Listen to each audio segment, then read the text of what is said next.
barangay nila. Siguro, parating dinner by candlelight ang lolo't lola. May transistor radio kaya sila? Hoy, baka kala mo, porket baryotic sila ay Jurassic na.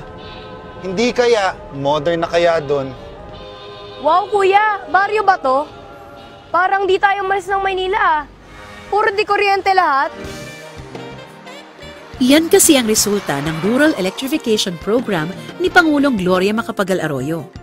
Isa sa mga hangarin ng kanyang administrasyon ay ang Total Rural Electrification. At ito ay nakamit niya noong taong 2007. Siguro naman napansin mo kanina, sa bawat highway na madaanan natin ay may bumabaybay na poste. Sa bawat daan ay may elektrisidad. Oo nga kuya. Alam mo ba, Jay, dito lumaki ang tatay. Hirap nga sila noon mag-aral dahil walang kuryente. Buti nga tayo ngayon may kuryente na. O halika na, pasok na tayo. Wow kuya, kumpleto slikado sa mga appliances. Sabi ko naman sa'yo, baryotic sila, hindi Jurassic. Hindi special ang baryo natin.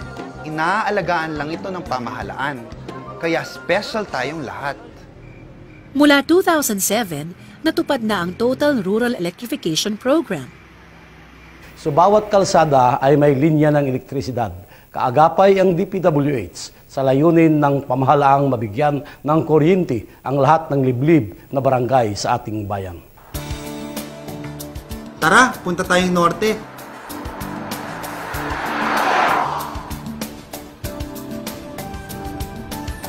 Ano yan? Iyan ang North Wind Bangi Bay Project. Mga 18 windmills na nakaka-generate ng electricity para sa Ilocos Norte.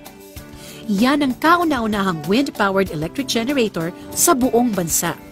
At siguro sa Southeast Asia. Ang Phase 1 was inaugurated in 2005 sa administrasyon ni Pangulong Arroyo. Sa hangin lang, makakapag-generate na tayo ng electricity? Oo, kasi ayaw ni Pangulong Arroyo na maging over-dependent tayo sa paggamit ng petroleum para sa ating electrical generation dahil meron naman tayong mga alternative energy.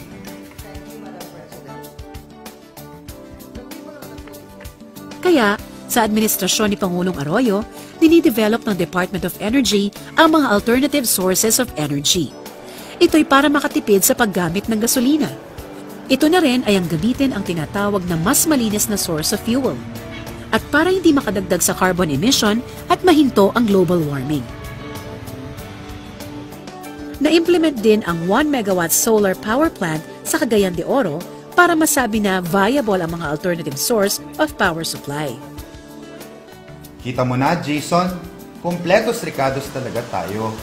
Meron ng kuryente mula sa mga water dams, windmills at solar energy. Kaya dapat tayong magpasalamat sa ating kalikasan